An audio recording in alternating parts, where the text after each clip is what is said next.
Assalamualaikum warahmatullahi wabarakatuh. Halo teman-teman, perkenalkan nama saya Kantini Dwi Putri dengan NIM 40321101045 dari Fakultas Teknik dan Ilmu Komputer jurusan Sistem Informasi. Di sini saya akan menjelaskan sedikit tentang mata kuliah Nahwu Shorof yang dosen pengampunya itu Bapak Mu'annif Ridwan. Langsung saja kita masuk materi Nahwu Shorof, yaitu mengenai kalimah. Kalimah dalam bahasa Arab dibagi menjadi 3. Yang pertama isim, yang kedua fi'il, yang ketiga huruf. Kalimah dalam bahasa Arab itu sama dengan kata dalam bahasa Indonesia.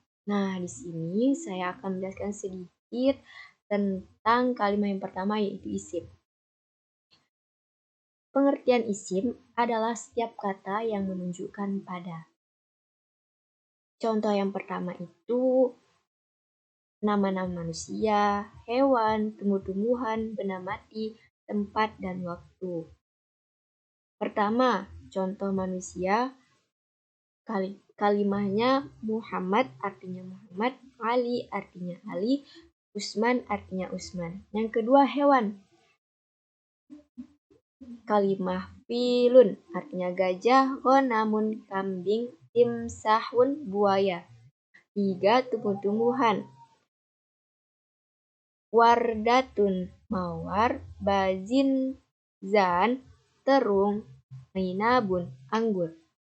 Yang keempat itu ada benda mati. Contoh kursiun kursi, madrasatun sekolah, maktabun meja. Yang kelima ada tempat.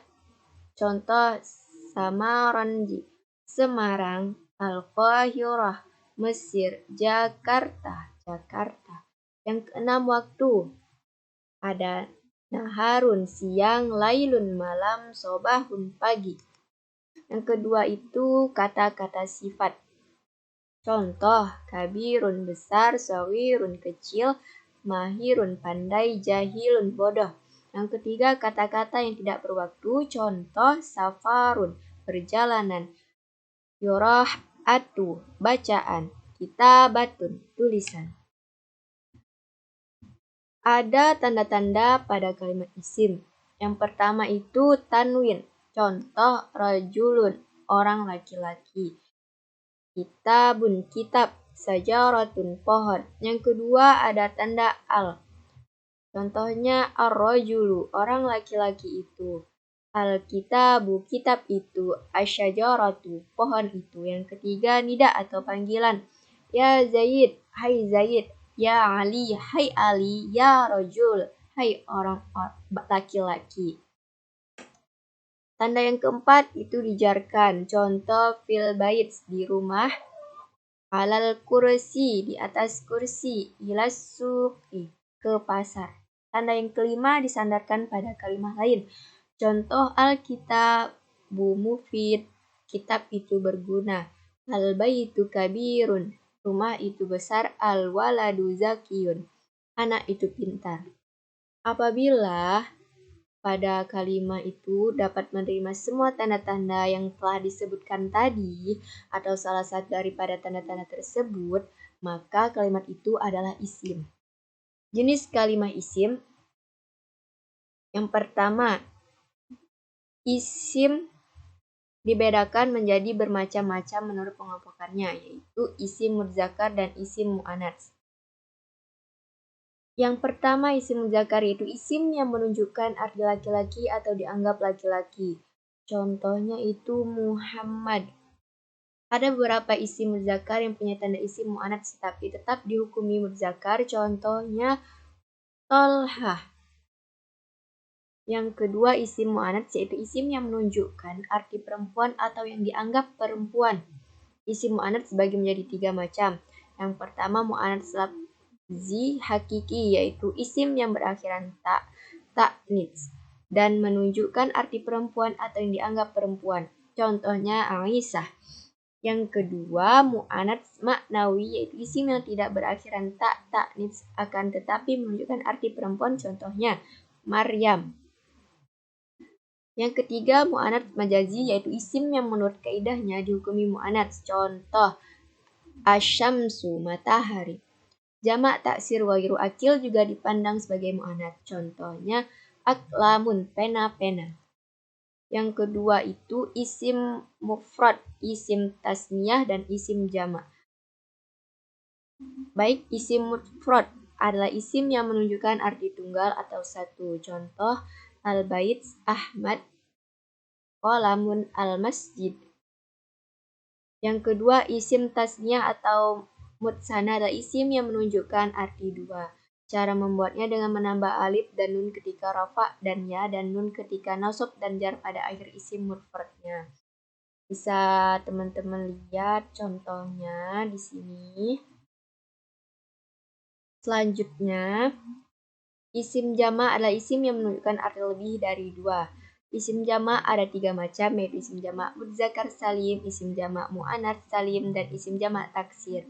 Yang pertama, isim jamak mudzakkar salim adalah isim yang menunjukkan arti banyak untuk mudzakkar. Caranya dengan menambah wawu dan nun ketika rafa, ya dan nun ketika nasab dan jar. Contohnya teman-teman bisa lihat di sini. Selanjutnya, isim jamak mu'anats salim ada isim yang menunjukkan arti banyak untuk mu'anats. Caranya dengan menambah alif dan tak di akhirnya. Kalau diakhiri dengan tak sanits, tak tanisnya dibuang. Oke, teman-teman bisa lihat lagi contohnya di sini. Yang ketiga, isim jamak taksir, yaitu isim yang menunjukkan arti banyak untuk semua kalimat isim, baik benda mati atau hidup, mudzakkar atau mu'anats. Contohnya, ini teman-teman, contohnya. Adapun bentuk jamak taksir ini simak ini. Artinya mengikuti apa yang diucapkan orang Arab. Selanjutnya yang ketiga ada isim domir. Isim domir adalah isim yang menunjukkan kata ganti orang pertama, mutakallim, orang kedua, mukatab, atau orang ketiga, ghaib. Nah, di sini contoh-contohnya kata ganti untuk dia laki-laki. Isim domirnya huwa, dia laki-laki 2, huma, dia laki-laki banyak, hum. Dia perempuan 1, hiya, dia perempuan 2, huma, dia perempuan banyak, hunna. Kamu laki-laki 1, anta, kamu laki-laki 2, antuma, kamu laki-laki banyak, antum. Kamu perempuan 1, anti, kamu perempuan 2, antuma, kamu perempuan banyak, antunna. Saya, ana, kita, nahnu. Huruf yang masuk pada kalimat isim. Itu huruf jar. Contoh di sini itu min, artinya dari. Ilah, artinya ke. An, artinya dari. Ala, di atas, fi, di dalam, rubba, kadang-kadang, ba, dengan, kaf, seperti, lam, untuk, wawul qasam, demi, dan bisa juga tak ul qasam, demi juga artinya sejak, munzu, sejak. Huruf yang bisa masuk pada kalimat isim dan kalimat fi'il. Huruf ataf yaitu huruf yang menjadi penyambung kata sambung antara dua isim atau dua fi'il, antara lain huruf waw, huruf fa, summa, au, imma, bal. Jumlah ismiyah. Jumlah ismiyah adalah susunan kalimat yang diawali dengan kalimat isim yang terdiri dari mubtada dan khobar. Contohnya al-muslimuna yusalluna fil masjid. Orang Islam sholat di masjid. Atau contoh lain, al-bustanu jamilun. Kebun itu bagus. Bisa teman-teman, contoh lainnya bisa teman-teman lihat. Selanjutnya maf'ul bih. Maf'ul bih adalah isim yang dirobi nasab yang jatuh setelah fi'il dan fa'il. Contohnya yaktubut talmizud dars. Nah, di sini artinya murid menulis pelajaran. Contoh lainnya, Yahrusul taurul arudi. Sapi jantan itu membajak tanah. Nah, contoh lainnya bisa teman-teman lihat. Oke, itu dia lebih kurangnya tentang isim. Lebih dan kurang, saya mohon maaf. Terima kasih atas segala perhatiannya. Wassalamualaikum warahmatullahi wabarakatuh.